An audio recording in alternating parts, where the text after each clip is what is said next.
I mean, just to get right to it, the reason I reached out is some comments that the president made about Gaza. Floated this idea of the U.S. taking it over and got into a lot of different ideas there. Yes. What did you make of those comments? I think those comments even shocked some people who were sitting in that room, including members of the Israeli cabinet, members of his own cabinet.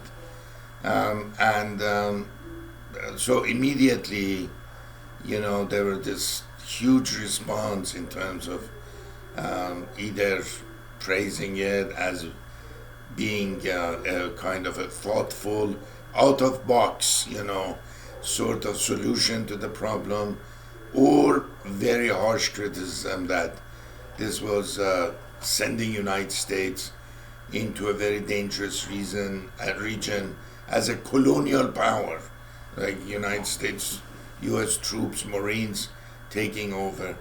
I did not take it as either.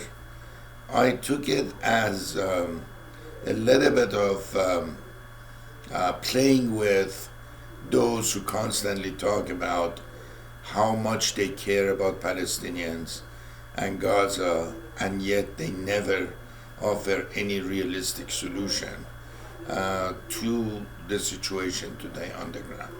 It's important, like everything else, to understand historically what has happened. The people who live in Gaza were not originally from Gaza. They are actually refugees from the wars of 1948 between the Arab countries and Israel. That's when Israel was created in May of 1948, and several Arab countries declared war, and caught in between were the Arabic-speaking population that we call the Palestinian Arabs. So that was the first sort of war that forced a lot of Palestinians to become refugees in this very narrow strip, which is about 25-30 miles on the Mediterranean. It's called Gaza Strip. And then at that point in 1948, much of what was British occupied Palestine became the state of Israel, but two pieces of Palestine came under Arab rule. The area that we call West Bank, including West Bank of what? West Bank of the Jordan River, including the holy city of Jerusalem, that went under Jordanian rule, basically. And this strip of land, Gaza, came under Egyptian rule. So the Egyptian government actually ruled Gaza from 1948 all the way to June of 1967.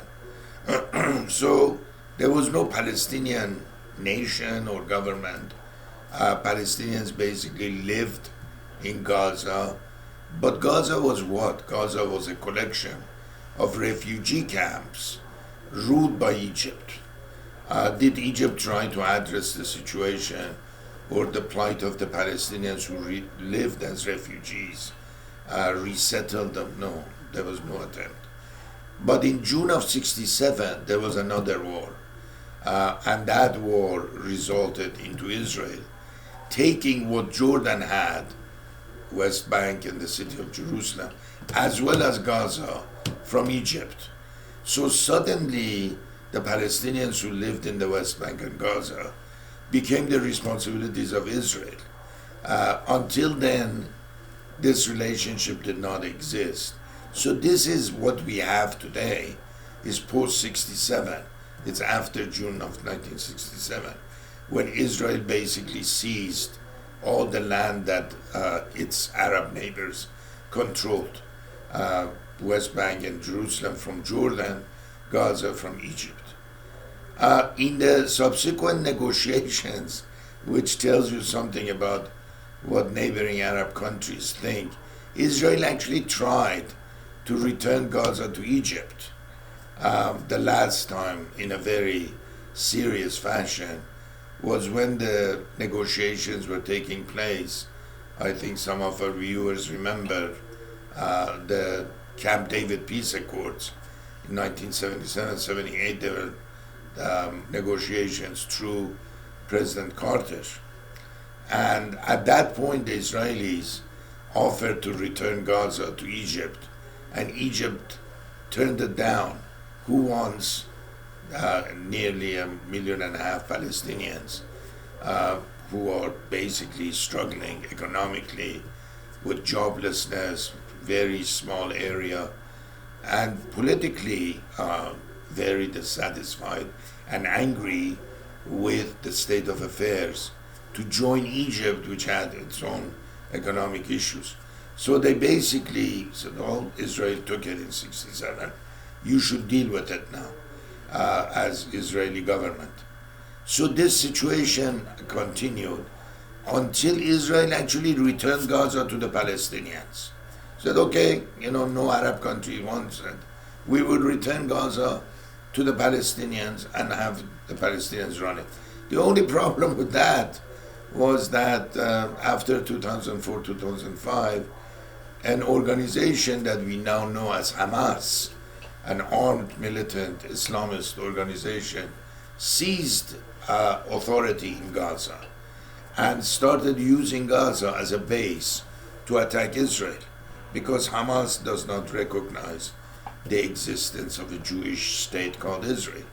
So it became a state of war, basically, between the state of Israel, who had returned Gaza to the Palestinians, and Hamas, which was using Gaza to wage attacks against Israel, until October 2023, when Hamas waged that attack from Gaza, and Israel retaliated by going in to destroy Hamas. In the process, as we all saw, Gaza has been demolished, has been leveled, more or less. It's a very narrow strip of land with thousands of buildings, basically. And Hamas used this very narrow strip with all the buildings, including hospitals and schools, to hide its fighters. And therefore, Israel went in to fight Hamas, and in the process, there was a lot of destruction, and of course, a lot of human deaths and injury and suffering. We don't know exactly, but the death toll is in thousands, probably over 30,000. Some people take it to 40-some thousand. But Gaza is basically right now is not livable. And the issue now has been what to do with it, especially because you have a population of Palestinians, 1.5, 1.8 million people, depending on who you talk to. For better or worse, that strip of land has been home, and they want to go back, but there's no place to go back to. One idea was Arab countries, especially rich Arab countries, like Saudi Arabia, like Kuwait, like Qatar, in the Persian Gulf countries, come, invest, rebuild it, and create a sort of a Singapore, Hong Kong of the Middle East, resettle people. And that was one idea that was sort of proposed at one point. The other idea was that Israel, with help from Arab countries and United States, itself initiate the reconstruction. The issue that everybody has, and everybody is politely ignoring it, is nobody wants Hamas to be back and use Gaza as a base to attack Israel and ignite yet another tragedy for both Israelis and Palestinians. So in the middle of all this, we have an election, and President Trump comes to the White House, and he basically throws a grenade, which is, look, if nobody wants to do something about it, we'll take it over. And you saw the reaction from across the globe, but especially the Middle East. No, we don't want the United States. I think the question that this statement created. Okay, you don't want Americans to come, take it over, and convert it to a very nice area for tourism, because it is on the Mediterranean Sea, and it can become a very beautiful place if it's rebuilt properly and so on and so forth. If you don't want the United States to do it, who's going to do it? What will happen to over 1.5 million Palestinians? See, the Arab countries, to be very blunt with you, has been playing with the issue of Palestinians. They express outrage as well at what Israel has done, by attacking Hamas, by demolishing much of the infrastructure in Gaza. At the same time, they are not willing to invest or address the plight of the Palestinian people. It's good to sit on the sideline and say how sorry you are, but what are you doing? Roll up your sleeves and do something about it. So I think what President Trump was trying to do, this is just my reading of it, is throw this into the room and say, well, if nobody is going to do anything, United States is willing to come and do something. And you immediately saw Arab governments scrambling to say, no, there are other solutions and we're going to do it. The issue is, first of all, I think, and I will just say that and take your questions. Issue one is who's going to rebuild this strip of land.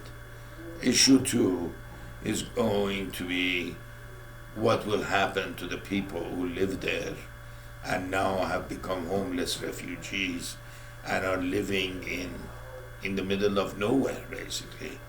And rebuilding it is going to be in billions. You have to build water, electricity. You have to bring all that back. Infrastructure, streets, hospitals, clinics, schools for children, and so on and so forth. Who's going to do that? Who's going to invest in that kind of multi-billion-dollar infrastructural sort of project? And the third is, what would be the fate of Hamas? Because Hamas, despite all the efforts by Israel, has not been completely destroyed. You saw it, they're still exchanging prisoners with Israel. They're masked and they come with their guns. So clearly Hamas has some military capability and they're still using Gaza as a base. So what would happen to Hamas? These are big questions. And I think the administration, both the Biden administration and the Trump administration, are very well aware that these are huge issues. But it is quite astonishing, I have to tell you, that until this statement was made, nobody was moving a finger to address it, especially on the Arab side, despite all the expression of support and solidarity for the Palestinian people. I have to tell you one thing personally. The Arab governments who have watched this happening and still not doing anything to address it should be ashamed of themselves, because they consider the Palestinians, quote unquote, as their Arab brothers and sisters. Well, what are you doing for your brothers and sisters? Now, the idea of President Trump that 1.5 million people should go and live in Jordan and Egypt is completely unrealistic. Neither Jordan nor Egypt will take Palestinian refugees for a simple reason. Their economies are in shambles. It's a huge cost to take so many people. But at the same time, these Palestinians who have become homeless, jobless, futureless, and they live basically in ruins of Gaza, they have become very radicalized. Politically, they're very radicalized because they have gone through a hellish period from October 2023. And who's going to take radicalized, armed, and angry Palestinians who are also looking for jobs and future? Jordan doesn't have the economy, Egypt doesn't have the economy. It is the ultimate tragedy, when you look at the situation. And so here comes President of the United States, okay, we're going to take it over and we're going to rebuild it. But it would involve a huge investment. First of all, it's a demolition site. You have to clear it completely, which means you have to move the population somewhere else. That by itself is a huge project. Then you have to have enough security and military presence to actually rebuild the infrastructure, bring construction companies, bring architects, bring engineers, bring all sorts of expertise. And then once you have rebuilt it, what happens to the people who have lost their homes and they have been waiting to return? Are you allowing them to return? Or is this a tourist project, by a real state president who wants to kind of develop it into something totally different? These are huge issues. I think that the one sentence was so quick and simple and yet shocking that everybody is scratching their heads, but nobody actually knows what it really meant and how much thought the president has given it at this point. I mean, is what he's vaguely proposed, Yes. as you're pointing out at Yes. this point. And then I think just recently, maybe yesterday, he had even said, it wouldn't involve troops. Yeah. Israel would give it to us. Yeah. Is that even feasible, this whole idea of the U.S. coming in there and building something up? I know that certain Israeli politicians would love to see United States becoming involved in this Palestinian-Israeli issue. And once United States comes in, now whether, it's feasible that Israel provides the security umbrella for Americans to come and basically take it over and do something. But first of all, the amount of investment it takes and who will do it, which companies, who is interested. And look at this, on the very basic legal international level, this land does not belong to the United States. The issue of sovereignty over the land, Israel itself has returned it to the Palestinians. So Israel has more or less admitted that this land belongs to the Palestinians. Now, Palestinians have not transferred the title of the land to the American government. So United States will basically be landing troops as an invasion force or bringing people, even if Israel provides the security, to that part of country without permission from the Palestinians who live there. So these are all huge, not only day-to-day issues, but internationally legal obstacles that the United States has to go through in order to implement that.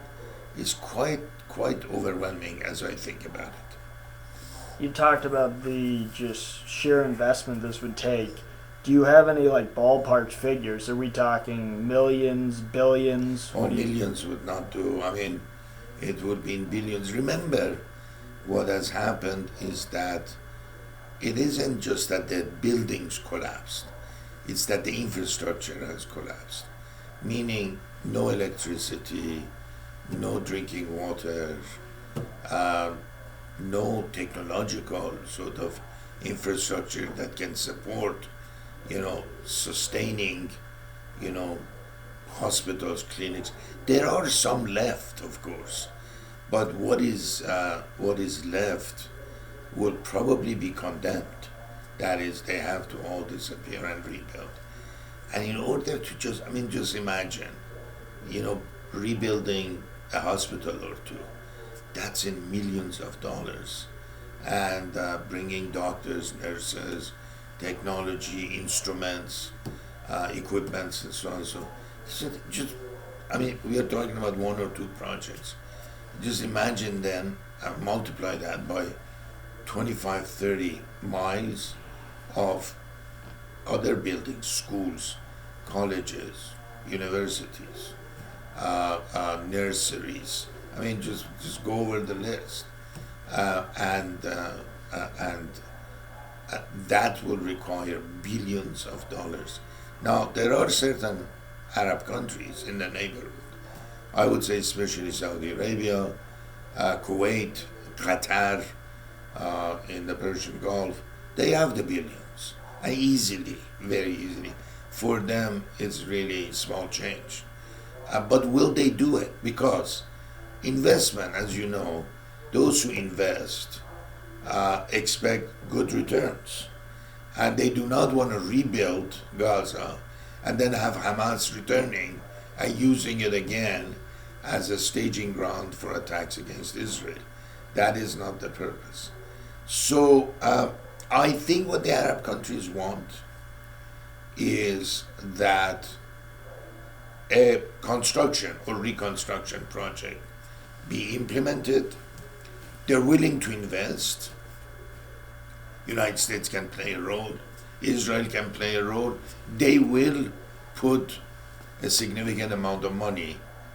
However, at the end, that piece of territory called Gaza Strip needs to be run by Palestinians, but other than Hamas. Because remember, there is a Palestinian Authority in the West Bank, led by Mahmoud Abbas. Mahmoud Abbas is at least right now, peaceful man. He's willing to negotiate with United States, with European governments, with Prime Minister Netanyahu. And to bring Mahmoud Abbas and the so-called Palestinian Authority, it's called PA for short, Palestinian Authority, who are moderate, who are centrist, who are peaceful, and hand them Gaza and say, now you're responsible for Gaza. And in some ways, we are back into, according to the Arab side, a two-state solution. Israel and a Palestinian state in the West Bank and in Gaza, as the two territories that will create this Palestinian state. The problem with that is neither the Trump administration nor Prime Minister Netanyahu look at Palestinian Authority as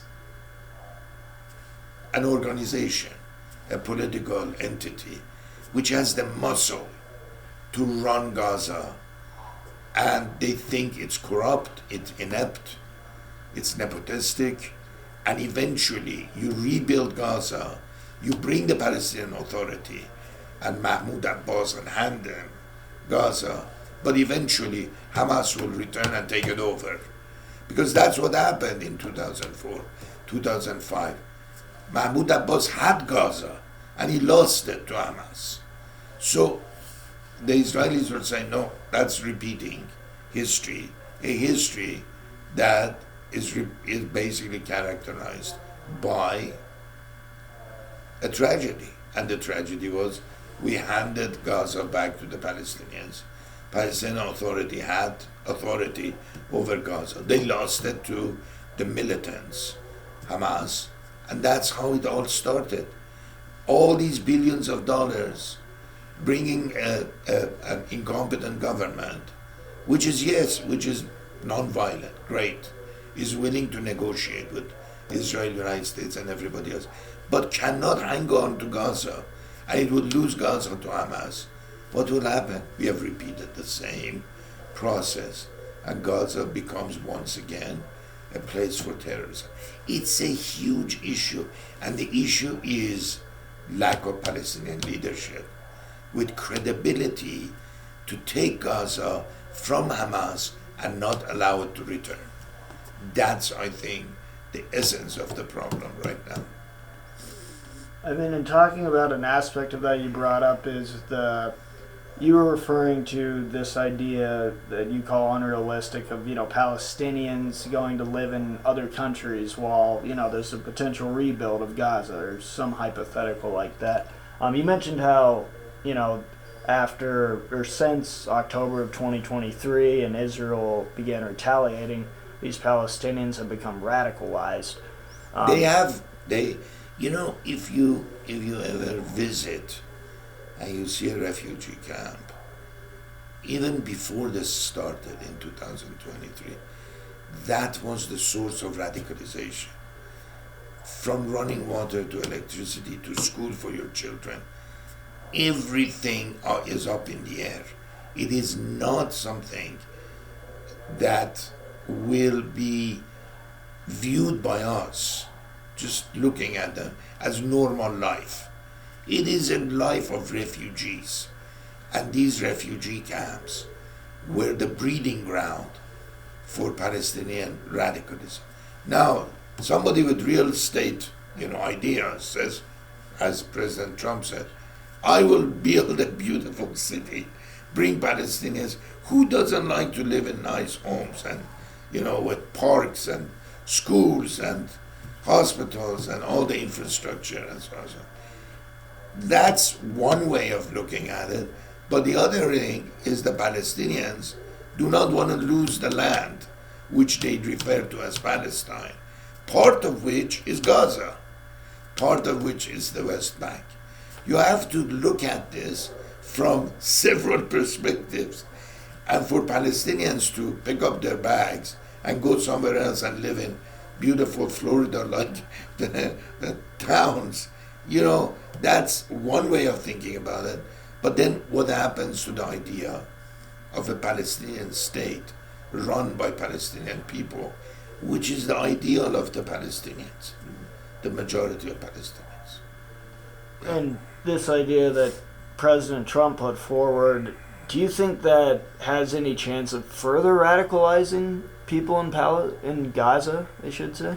I think, my reading of the situation in Gaza is that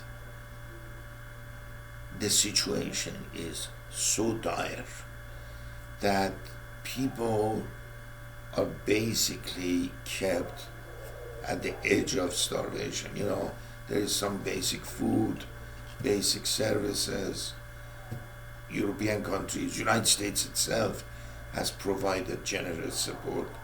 United Nations to some degree has provided, but this is not normal life, It's life in a limbo at best. But, thankfully it's not as cold as, let's say, Montana, but it's still winter. It has rainy season, So how do people survive under these conditions? It's quite abysmal when you think about it. Now, is the prospect of rebuilding Gaza with nicer homes, nicer apartment buildings, much better infrastructure, attractive to Palestinians, and they might be less radical as a result? I would say so. But remember also that Hamas is very popular among the Palestinians of Gaza. So even, let's say, if Hamas is gone, you physically remove Hamas, what happens to the sympathy that Hamas has among the Palestinians of Gaza? That's the problem, I think, that Israel and the United States are looking at and saying, well, even if we rebuild this, we are basically repeating the same exercise. Hamas will return, its sympathizers will return, its supporters are already there in normal, average Palestinian person, and the result will be, again, war against Israel. The issue is really, I think, deal with this challenge in a way that violence would not return. Israel is absolutely, and it doesn't matter, right, left, center, in Israeli politics. Someone was making a comment that Netanyahu represents the right in Israeli politics, and this is the right-wing government of Israel collaborating with the right to the center government in the White House, right? That's nonsense. You know why? Because let's say tomorrow Netanyahu is gone. Let's say the left takes over in Israel. They will be even more adamant about Hamas not returning to Gaza than even the right. The issue of security for the Israelis does not have politics. It's a national agenda, and it's a national fixation, basically, because you live in a country surrounded by enemies. And especially in the case of Hamas, if you allow it to return, there will be war again. There will be October 7th, 2023 again. And no Israeli wants to see their loved ones to be attacked, raped, killed, kidnapped. And you cannot blame them by insisting that Hamas cannot be allowed. Meanwhile, of course, the issue is what to do with Gaza and how to rebuild it and who will be allowed to return. It's a huge issue. It's a huge issue. And to answer your question then in one sentence, the radicalization has already taken place and it's not going to go away. You cannot kill an idea by even assassinating the leadership of Hamas. You can degrade it, you can weaken it, but you cannot destroy it. And you've many times reiterated how complicated this is, the different perspectives. So I assume we can be talking about this for a long time in the future. But just in the short term here, what are you looking at to try to get a sense of what could come next in the area? You know what is the most discouraging part of this? As a person who has studied this now for nearly 40 years, is that there was a solution at one point. The solution was simply a two-state solution.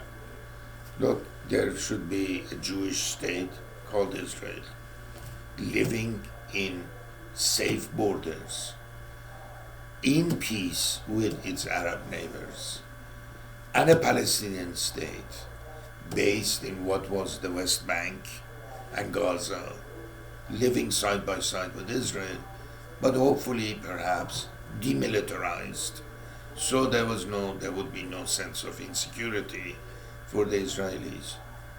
And in conjunction with one another, create a new reality, create a new economy, and hopefully in some kind of confederation with Jordan, because Jordan has common boundaries with Israel and the West Bank, where the Palestinians are still the majority, somehow kind of create a new reality on the ground.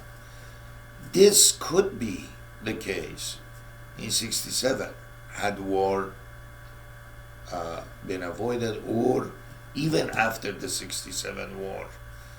But just to give you just one or two indications, right now, let's say the West Bank.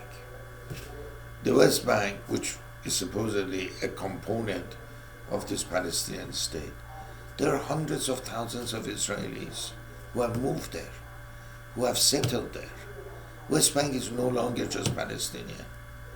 There are hundreds of thousands of Israelis who live there. The Prime Minister of Israel who would try to remove them from West Bank would lose the election. See, the reality on the ground has changed. The demography has changed, right? The demographical balance. Another issue is the whole question of the status of Jerusalem. The Palestinians consider Jerusalem as their capital. The Israelis have declared Jerusalem as their capital. And the Trump administration, in its first administration, actually recognized Jerusalem as the capital of Israel. Now, whose capital is it? How do you share these? Plus, look at another issue, the population issue. You have a situation that the birth rate among Palestinians is rising faster than the Israelis. So, if you keep the situation as is, without a solution, with two states and two governments living side by side, there would be a time that there might be as many Palestinians as there are Israelis. Israel was built as a country for the Jewish people. If you have as many Palestinians as there are Jews, or Jewish Israelis, where is Israel? You know, you have 50-50 demography. You don't have it right now. The Israelis have majority. But as the birth rate among Palestinians continues to rise, what will happen in 10 years, 15 years? See, these are issues which starts with land, which starts with Jerusalem, but can continue if not resolved, if not confronted. And of course, if the proper leadership is not there. And unfortunately, everyone has been praying that it will go away. But problems at global level, international level, conflict level like this one, they do not tend to go away that easily. They persist. Yeah. Do you have any predictions as to where this goes? I think it will continue to simmer. I sincerely hope that whatever solution the two sides will find will be a peaceful one. Which means what? Which means that they at least agree to negotiate. As we have seen, wars, violence, destruction can result into, yes, the weakening of Hamas, but it does not change the reality on the ground, which is you have a Jewish people, Israeli people, and you have a Palestinian people. Neither side will disappear. They have to somehow coexist, and at one point they have to negotiate a permanent settlement. You cannot just keep on going with wars and conflict as it has been, since 1948. We are almost getting to the point that it's century old, it's not there yet. But at one point we have to find a serious long-term solution. And unfortunately, we also have, and this is my last point, which is I think very important, we have players in the region which are warmongers. They're the real warmongers. King among them is the Islamic regime in Iran, which has been arming and financing Hamas. The fear is, you rebuild Gaza, Hamas returns, Iran starts funneling money and arms again. This behavior needs to change.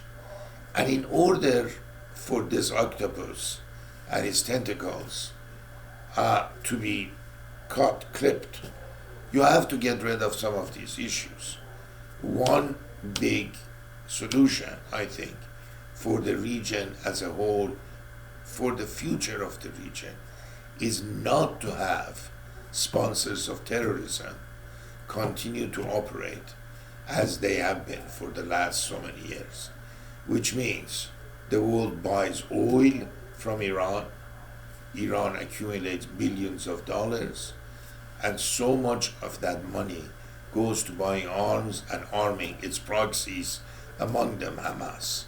You always have to ask and trail the money. Where is the money coming from to Hamas? Where are the arms coming to Hamas? And the answer is the Islamic regime in Iran.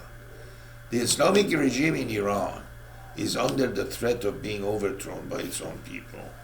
One solution in the bigger picture is to help the Iranian people get rid of this very repressive and highly violent regime. So the source of armaments, the source of millions of dollars going to Hamas will be dried up. You have to address the sources of the conflict. One source is definitely the regime in Iran, not the people, but the regime. The other source is the frustrated aspirations of the Palestinians. They must get something in this process.